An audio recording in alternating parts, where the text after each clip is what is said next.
ഇന്ന് മിറർ ഗാർമെൻറ്റ്സിൽ നമ്മൾ എത്തിയിരിക്കുന്നത് കുറച്ച് അൺസ്റ്റിച്ച്ഡ് മെറ്റീരിയലിൻ്റെ വീഡിയോസുമായിട്ടാണ്. എനിക്ക് പ്യോർ ജോർജറ്റിൽ വരുന്ന അൺസ്റ്റിച്ച്ഡ് മെറ്റീരിയലാണ്. ഇതിൻ്റെ ഫ്രണ്ട് പോർഷൻ, ബാക്ക് പോർഷനും പ്രിൻ്റ് വരുന്നതാണ്. ഇതിൻ്റെ ദുപ്പട്ട കോൺട്രാസ്റ്റ് കളറിലാണ് കൊണ്ടുവന്നിരിക്കുന്നത്. നല്ലൊരു ബ്രൗൺ ഷെയ്ഡാണ്. ദുപ്പട്ട പ്യോർ ജോർജറ്റിൽ വരുന്നത് തന്നെയാണ്. എനിക്ക്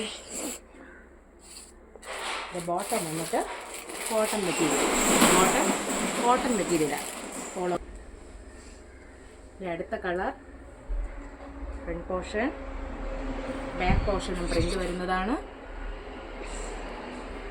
കോൺട്രാസ്റ്റ് കളറാണ് കൊടുത്തിരിക്കുന്നത്. ദുപ്പട്ട അടുത്ത കളറാണ്